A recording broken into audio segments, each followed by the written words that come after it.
Okay, so I'm going to take you through some of the decisions I made prior to shooting outdoors, setting the relevant focus for the types of movements that they're going to be trying to capture.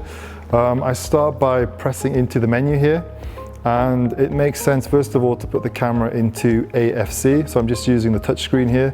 I'm just going to toggle along to AFC because we're going to be capturing some continuously moving subjects. And then I'm going to move into the AF mode. It's currently in field.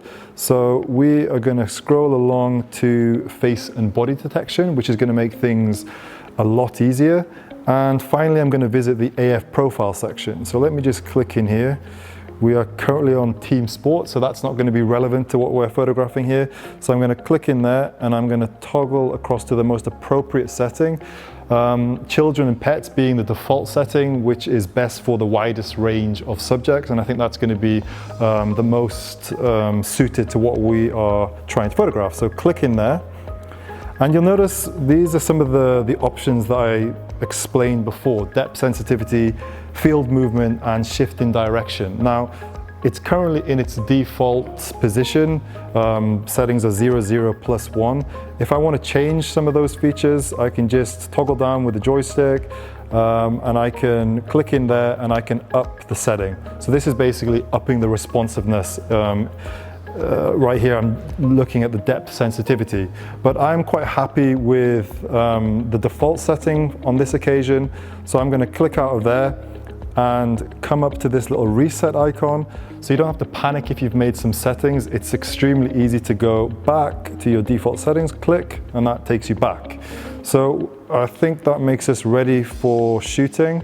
I'm just going to come back to live shooting, and straight away you see the body detection kicking in. Grace, if you just look towards the lens, and you can see the face detection locking on the face.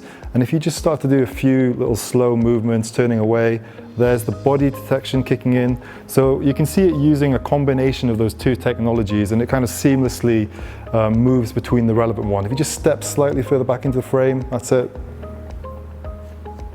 So that looks to be working nice and smoothly.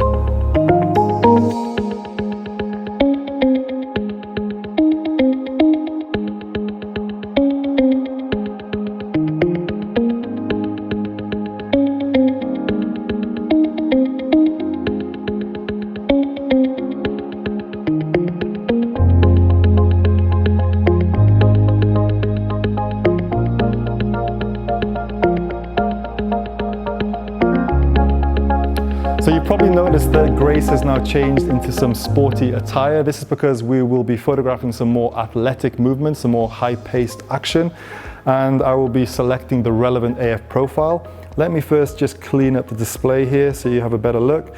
I must actually mention the customizable nature of this camera. So the obvious one is the function button, and if I press and hold the function button, this gives me the option to designate a shortcut to it.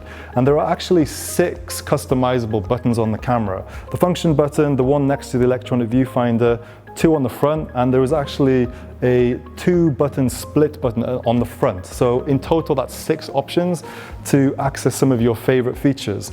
So I'm going to do that right now. I'm going to actually customize the top right button, and I'm going to allocate my AF mode to this function. Let me just find that in the menu.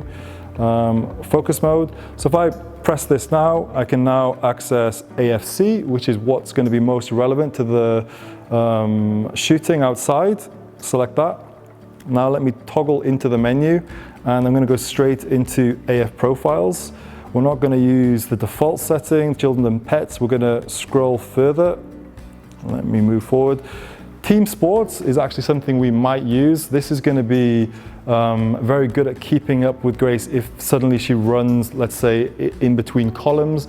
The focus is not going to get confused by that. It's going to be locked on. We will also be shooting with runner. Now this is going to be more suited towards that movement which is coming kind of straight towards the camera, and you'll see how the tracking copes with that. It'll be much easier to shoot.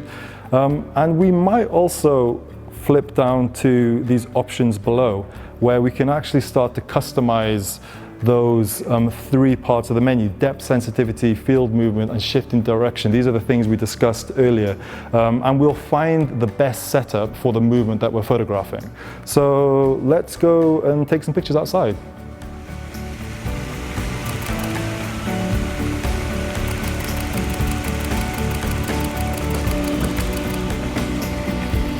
That's great, let's have a look.